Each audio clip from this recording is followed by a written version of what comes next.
and just a thought that quick came across my head. I should just shoot myself right here. Nobody will know. Nobody would come and check my car. They would just think I was sleeping.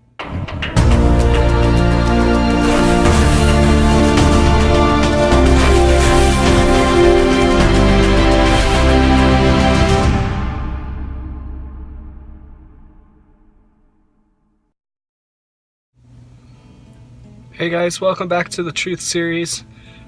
This series is for anybody that is stressed, depressed, or anxious, or just having problems in their life. I'm here to tell you my story and to hopefully inspire you to get help, to tell your story, or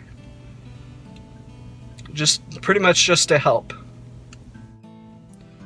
So my story begins back in March of 2016. I was working at a call center at the time, customer service call center, and I was engaged in October of 2015. Let's go back even further. So I served an LDS mission in Nampa, Idaho. I came home early. I only served 15 months. I came home early because of a knee injury, and was planning on coming back out in, what was it? End of January, beginning of February of 2016. But the doctors said that I was all good to go after my knee injury, but the church doctors said because of the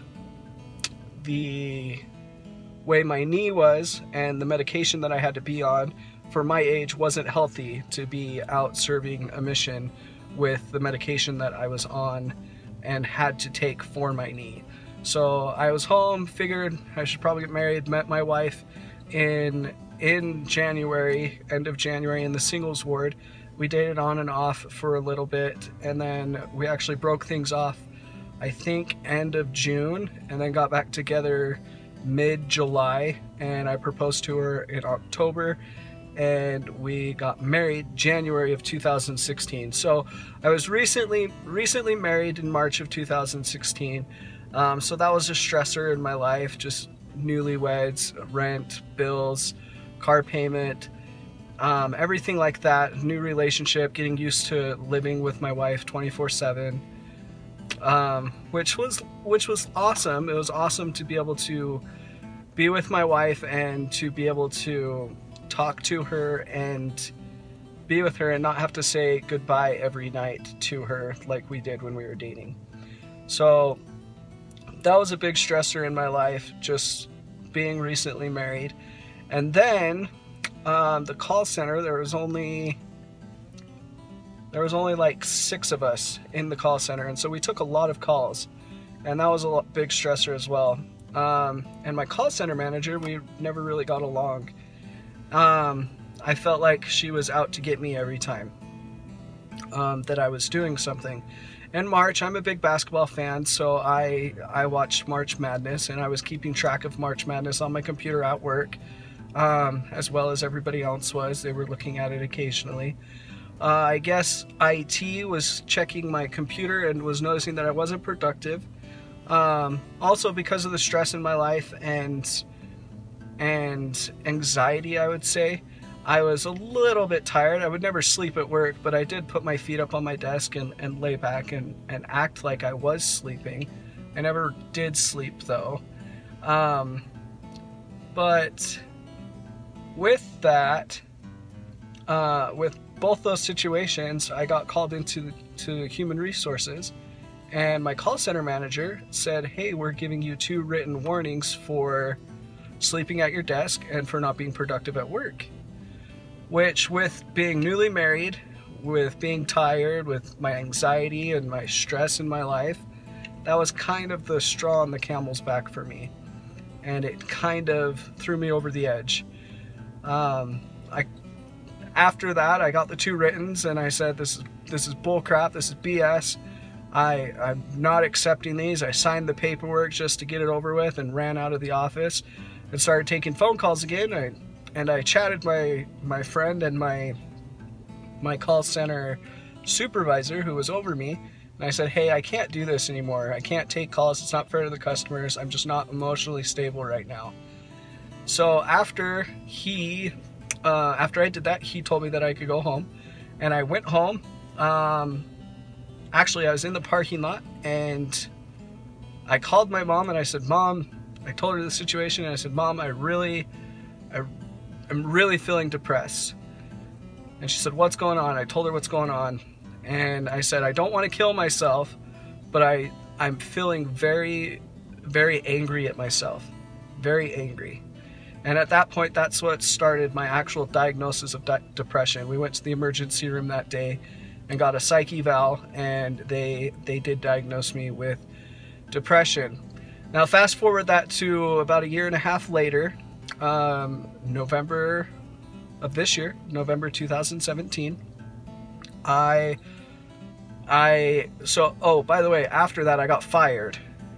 So I got let go on Memorial Day of 2016 after that whole incident for not being a good fit for the company that I was working for, which was just another icing on the cake, or a cherry on top of the ice cream, whatever the saying is, for that whole situation.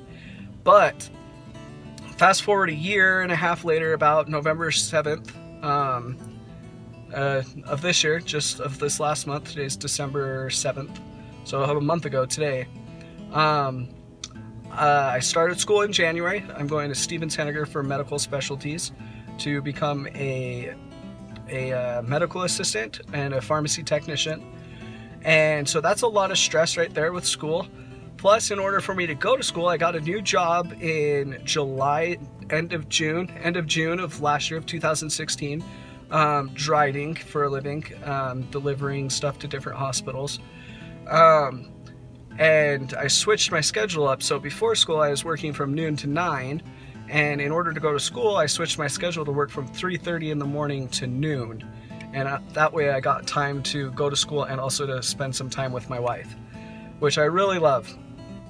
And who I really love. She's been a big supporter.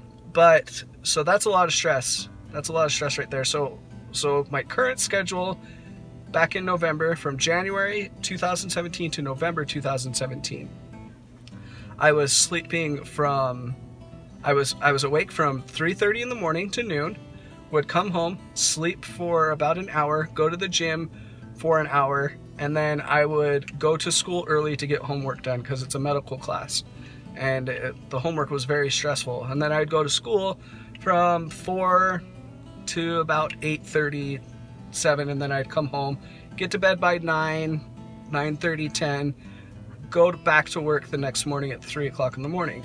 So you can kind of see that my sleeping habits weren't as well. I was going to the gym, but that stopped after I started my pharmacy classes probably 4 months ago, so back in September, August, September. So that was just a lot of stress. So November 7th came, and I guess some people at school had some opinions about me and told administration about me, and an administrator came to me and gave me some advice and was like, hey Joe, so we've been hearing that you've been calling girls bitches and that you've been kind of inappropriate with girls, meaning treating them not nice, being kind of rude towards them, spreading rumors about them. And I said, those are true. I vent to my classmates, the ones that I like, and I was venting to them. But they took it wrong and went to administration about it, and administration came to me. And again, with all that stress and depression and anxiety and unhealthy sleep habits, unhealthy body, unhealthy eating habits, I fell into a frustration at first, and then started kind of pondering on that, and it went more towards anger. And then from anger, it went to depression. And from depression, it went to a suicidal plan. I was sitting in the school parking lot, and I was talking to my mom saying, Mom, I'm feeling depressed. I need to talk to somebody. After the last experience I had back in March, I knew that I had to talk to somebody. keep somebody with me, keep somebody on the phone with me. So I called my mom, because I love my mom. Love you, Mom. And with that, she told me to call the crisis line. I don't know the number to the crisis line. I know it now. I will post it in this video right here.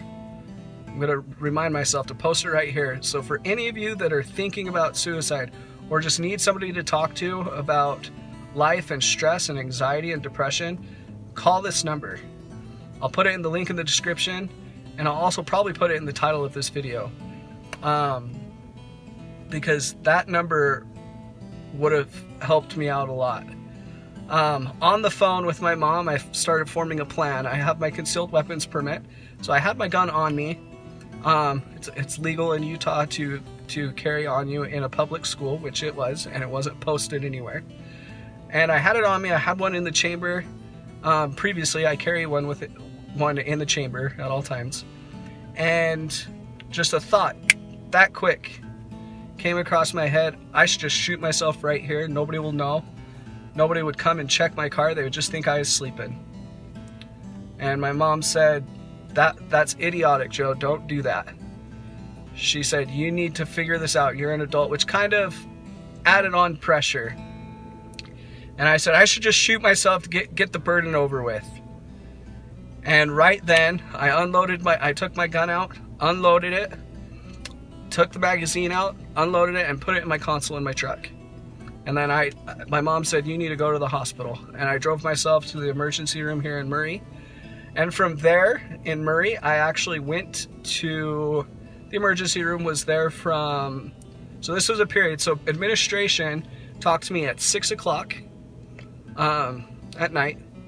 And from 6 until 8, that's how quickly it escalated from me being frustrated and being talked to a suicidal plan of me shooting myself in my truck. So it happened pretty quick. So I knew I was serious. I knew that was serious. And I knew I needed help. And I needed help now. So I went to the emergency room, told them I needed a psych eval. They gave me a psych eval. From there, I was transferred to a different hospital in Utah County to their psychiatric ward. And I was actually there for 3 days, and that will be a different video. I hopefully will have a special guest with me the next video to talk about our experience there. But you can tell that that's bad sleeping habits, unhealthy eating, unhealthy mindset, unhealthy relationships. This can all lead up to suicidal thoughts. It's important to talk those out. And again, if you need to talk about it to anyone, a complete stranger, call this number, call the suicide hotline number. I think it's like 1-800-TALK. I'll post it in the description, and I'll post it again right here over my face. But call that number and get the help. Thanks everybody for listening to my story. There's more to it that hopefully will be coming out in later episodes of the Truth series. But I hope this helps, and I hope that, let me just say this: if I can do it, you can do it. That's going to be the name of these, or the theme of these episodes coming up of the Truth series. If I can do it, you can do it. And if I can make it through it, you can make it through it, and we'll make it through it together. Thanks again, guys. I love you all. Thanks for watching it. Thanks for spending the time to listen to my story, and I hope it helps. And thanks. Bye.